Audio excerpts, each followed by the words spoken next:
I actually chose to come here, okay? So fuck you all. Don't make me feel bad. So please, make me feel positive. Who's happy to be in Moscow? Good, because I actually came here for love. I really did. I was living in Madrid.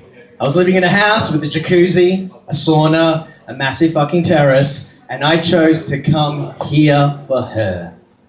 Part of the deal was that she could never ever say the words, "What have you ever done for me?" Never. I was actually trying to push for about, I can miss 5 anniversaries or birthdays, but she was like, yeah, don't push it. So here I am, and now I live in an apartment, and I have a cat that I swear to God is trying to fucking kill me.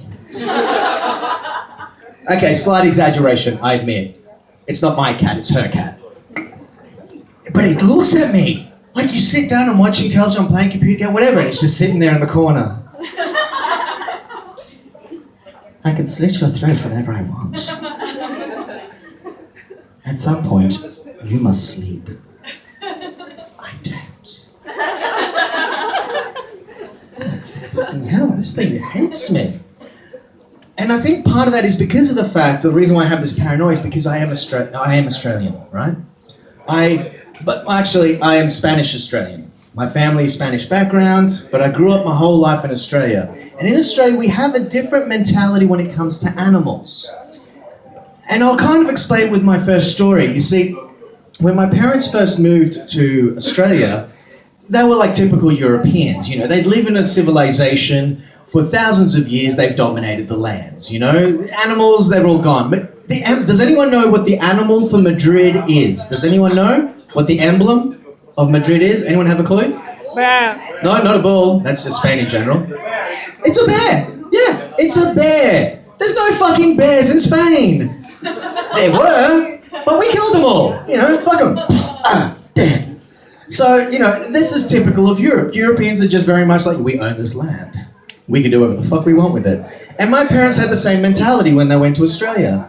So much so that we were on the beach. Now, I was 5 months old, so I was a baby. My sister was about 9, and there was my mother and father. And it was low tide, and there's this little brown octopus that my father sees. And he's like, oh yeah, little brown octopus.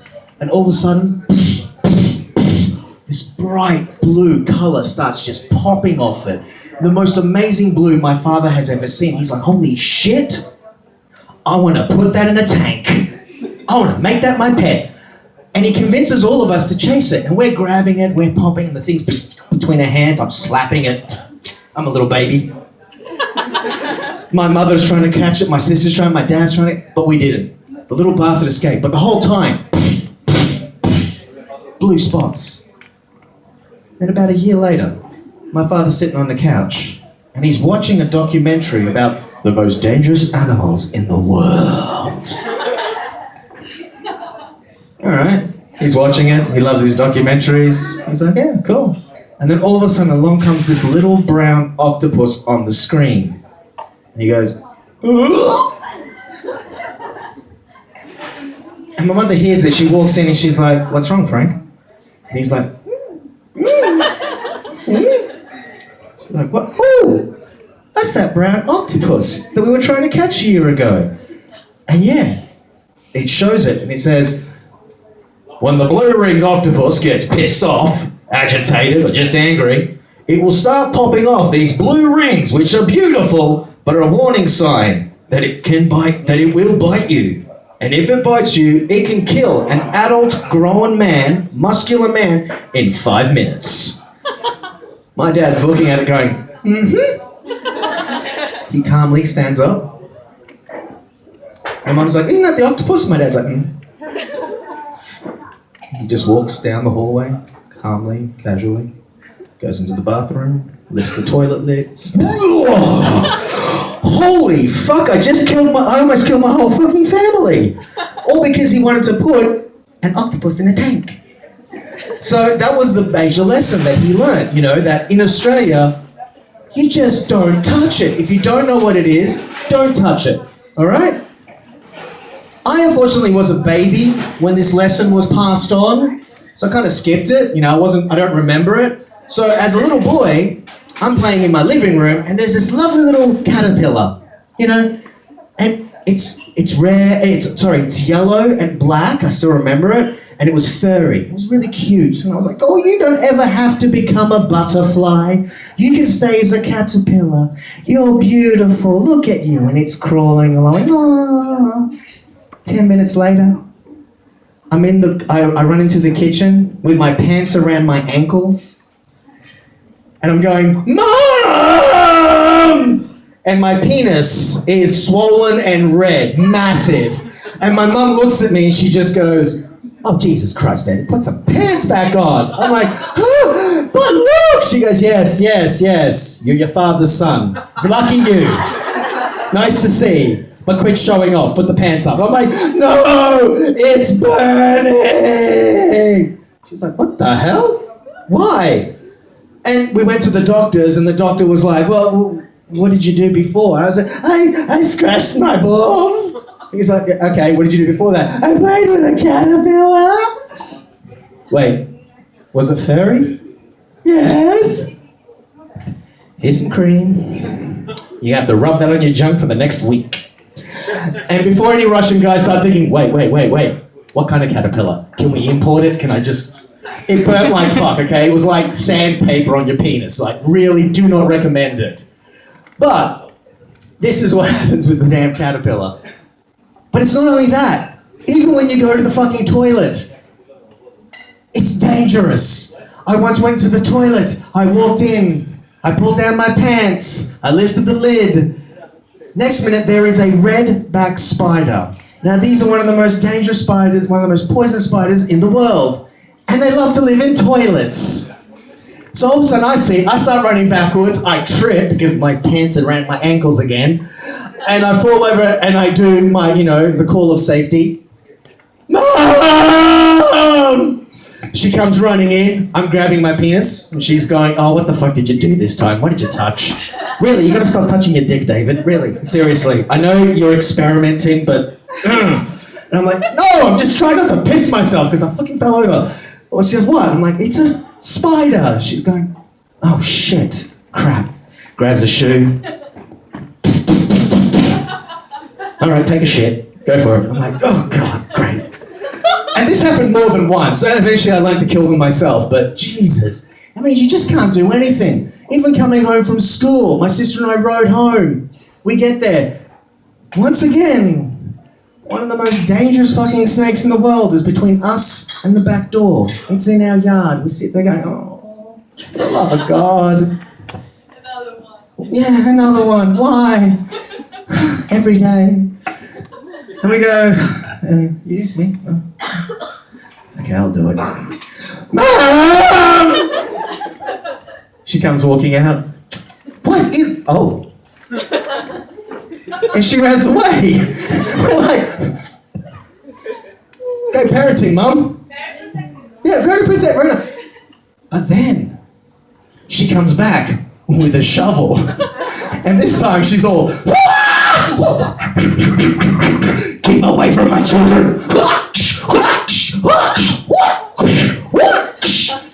But now she's lived a few years in Australia. She's learned some skills. She's turned ninja. She's like, behind the back. And then finally, we're like, is it dead? She just literally grabs it, spins the shovel to the edge, like,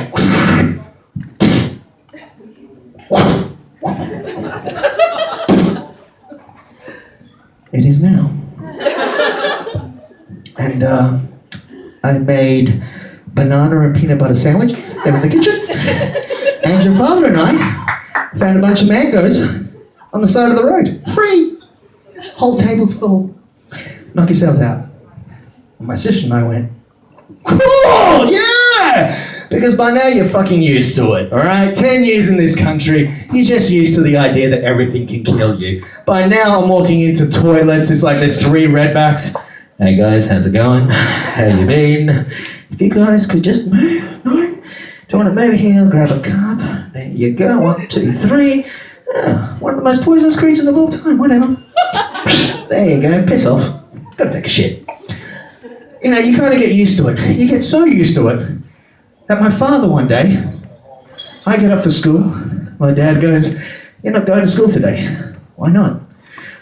"Yeah, it's a lovely day. It's beautiful. And it's a weekday, which means nobody else has this day off. So that means we can take advantage of that. I've already called your school, you're sick. I've called work, I'm sick. We're going to the beach." I'm like, shit, nice. And this is the one thing I really do actually miss about Australia, is you can find beaches there that are just white sand, palm trees. It's for everyone, it's not private, but it's just wide open, and there's no one fucking there. You have kilometers of beach just for yourself, pristine. You're just like, fuck yeah. We get to the beach, I'm like, "Dad, can I just rip all my clothes off and run naked?" My dad's like, "Go for it." But if you see like a log or something, just be careful. Why? There's a crocodile on the loose. And it's a couple of meters. So if it's big, long, brown, be careful. Yeah, all right. So I'll keep close to the water then. Yeah, but see, the thing is, and this is something I actually had to explain to my girlfriend this morning because I was explaining this joke. She was like, "Oh," and I said, "Well, where are they usually? Aren't they inland?" I said, No, they're on the estuary where the sea meets the rivers, and they can travel kilometers because crocodiles literally surf on waves. They really fucking do. That's how they can travel up and down the coast. They become surfboards. They just... "What are you doing? Hang and turn. Pretty nice waves. Thought I'd grab a bit of a spot. Ah, yeah, fuck yeah." So they're going along. I'm like, holy shit. I'm like, so if I look in the water, it could be a big log. It could be a big crocodile. Or, according to my mother, if my dad has learned to detach his penis, it could be a Spanish penis just floating down the down the sea. Which wouldn't surprise me if he could do it, because he'd be like, "It's a crocodile!" He'd be like, "Ha ha ha, nah. Gotcha," says my dick. "Yes, Father, we get it. You're gifted. Thank you." Yeah, let me make yourself feel a little more inadequate. Thanks a lot. Now, the thing is, I just heard a really weird, yeah. My dad's married, okay? Settled. All right, he's taken. Okay, so anyway. Now, I know some of you might be thinking, well, David, you've mentioned crocodiles, octopus, and caterpillars, which are pretty much like insects, shit things. Of course they're dangerous, that's to be expected. But you have lovely animals. You have the kangaroo. Aww. Yeah, I got in a fight with one of those little fuckers once, by the way. No, they're not cute, all right? You have a sandwich, they want it, they will try to beat the shit out of you, okay? They mug you. Kangaroos fucking mug you. It's insane. And as Eagle pointed out, the koala. That syphilis fact? That's true. And the thing is, they're rapey little bastards. I am not shitting you. The males rape the females. Do any of you know the sound of a koala during mating season? A male koala. Does anyone know? Anyone?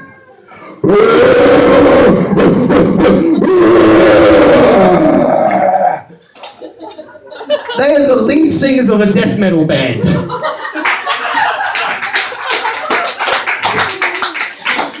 You try camping with a girlfriend and trying to have sexy time with her without going on outside.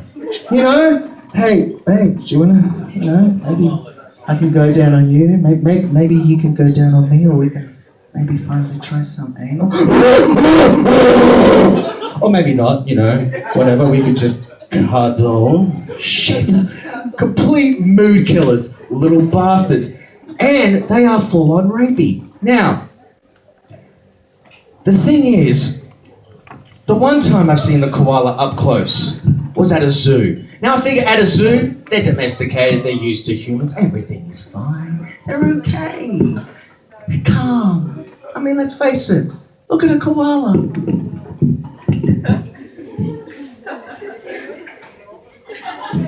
It's okay. They're fine, they're cool, they're calm, probably stoned. Whatever the fuck. Who gives a shit? Love the little fellas. No. There was a zookeeper there, and he was there with a group of Japanese tourists.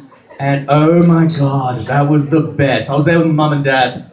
And at this point, the zookeeper has gone to this Japanese girl and he's basically said, who wants to take a photo with a koala? And this Japanese girl is like, yeah. And he's gone, all right, come on up. And he gives the koala over to the girl. And he like positions her. He puts the koala right there. And the koala, and I shit you not, the koala just goes, one hand on the back, and the other one goes, right on her tits. Oh yeah, he knew what he wanted. Definitely. And he's standing there like, oh, and he's grabbing it. And they're for climbing trees. So this poor girl is like, but she's also Japanese, and this is a fucking photo opportunity, so let's not miss this moment. So she's standing there in pure agony. You can see it on her face. She's got tears building up, and she's still managing to go, kawaii. And every other Japanese tourist is going, yeah, fuck yeah. They're taking massive amount of photos. And at this point, you know, the zookeeper's a bit worried. He's like, okay, that's enough. Let me just take the koala. And he starts to pull on the koala, and the koala literally goes,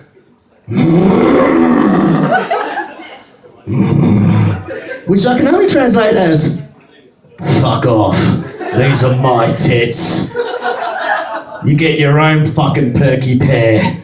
Oh yeah, they're nice. How's it going, sweetheart? You know what we're doing later on.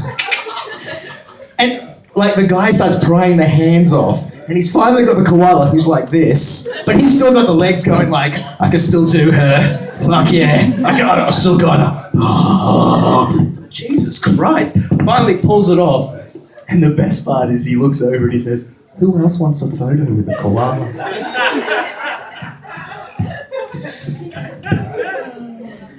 And the nearest guy literally goes, I have to change film in camera. And the zookeeper goes, wait, isn't it digital?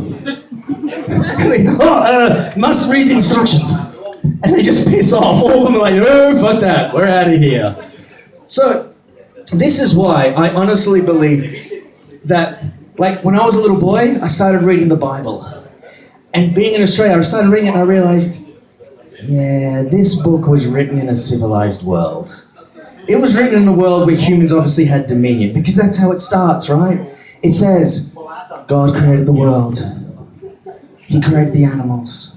And then he created man and woman, and he said, ye shall have dominion over this land. And ye shall name all the animals. If that book was written in Australia, it would have been, God created the land. He created the animals. He created Adam and Eve, and he said to them, good fucking luck. The Hunger Games begins now. Survival of the fittest, motherfuckers. Survival of the fittest. Yeah, it would have been the Bible. Hunger Games edition, co-written by Charles Darwin in Australia. And that's just it. If you know your history about Australia, you will know that we were actually originally a penal colony. That means we were actually a prison, a whole country that was a prison. They just sent, the British just sent all the criminals and went, fuck off, go there. But that doesn't really capture Australia. What Australia really is, it's always been a penal colony, all right? It's runs by prison rules, all right? The animals there are to fuck you up. That's what they're there for, okay? So if you ever go to Australia and you see a koala in a tree and you see him just eating his leaves, like taking them off a branch, a stick, just... He's not eating the leaves. He's hiding the evidence. Because what he's really doing is he's making a shiv out of that friggin' stick. He's gonna knife you with it. He's just gonna look at you. Don't be surprised if the koala looks at you and goes...